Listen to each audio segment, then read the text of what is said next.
Socialization, the definition is a continuing process whereby an individual acquires a personal identity and learns the norms, values, behavior, and social skills appropriate to his or her social position.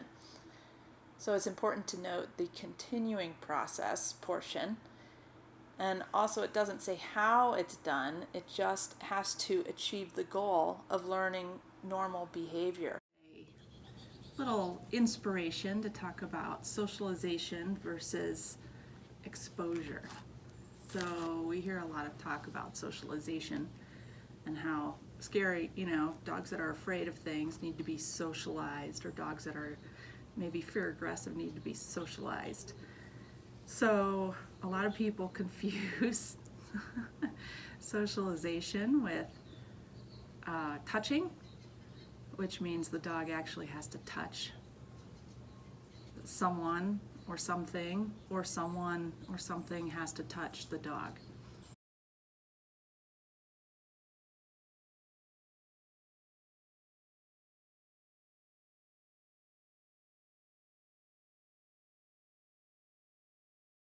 Hanging out around people, but not forcing the dog to interact with them in any way.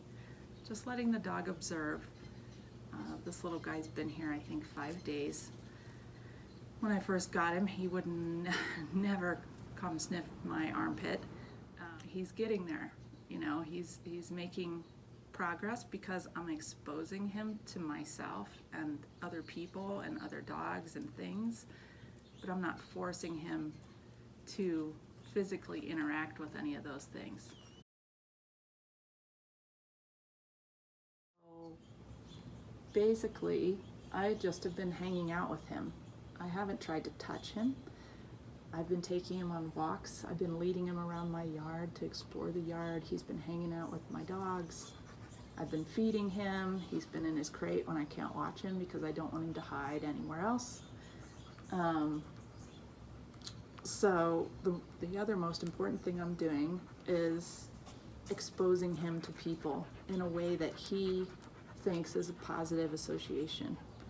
So it's super important for us not to put our wants on the dog. For example, people wanting to touch him or wanting to pick him up is a negative for him. It's a positive for us. So we're being very selfish when we demand a dog like this to accept touch from us. He doesn't enjoy it. So every time a person touches him that he doesn't trust, it reinforces in his mind that people are scary. So with a dog like this, if I was a stranger trying to approach a dog like this, I would present myself sideways to him and just stand there. What I do want him to do is start to sniff me, which he's doing right here.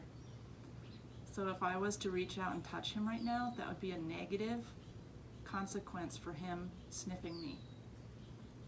So even when a dog approaches someone and might seem interested in them, if the dog is afraid and that person touches them, it's a negative reinforcement, and the dog will be less likely to investigate someone next time.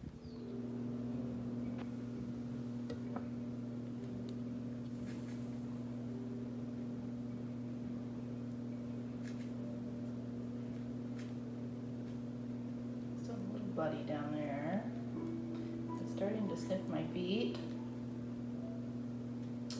And I'm not going to do anything at the moment except let him sit down there and not move so he can feel comfortable. A lot of people might see that as an invitation to try to touch the dog, but if I were to touch him now, that would be a negative reinforcement for him investigating me.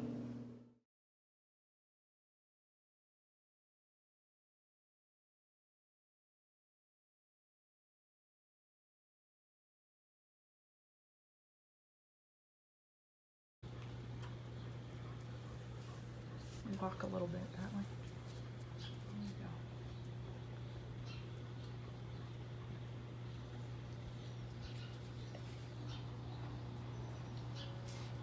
It's a tickle. You done? Yep. Do it again for me. Let's do do it again. Just walk over there. Actually, it's good if you walk him around just a little bit.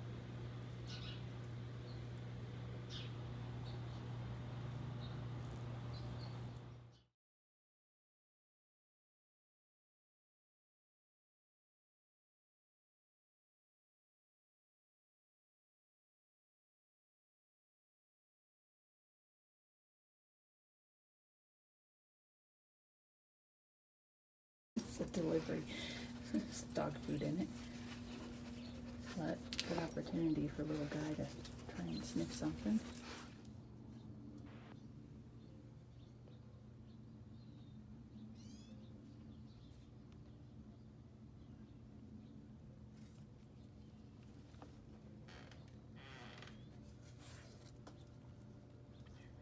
Good boy. He's a good boy.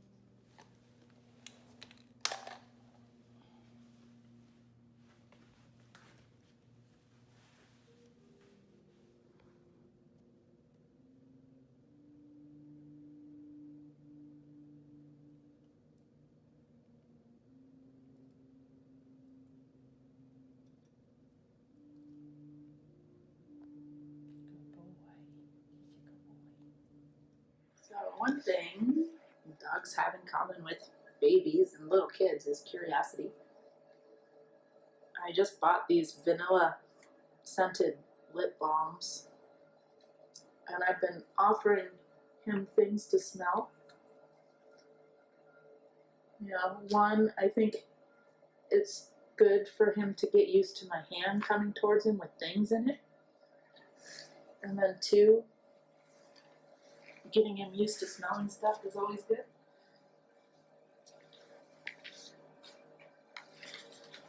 I just bought this little chew thing, so I'm going to put that out too.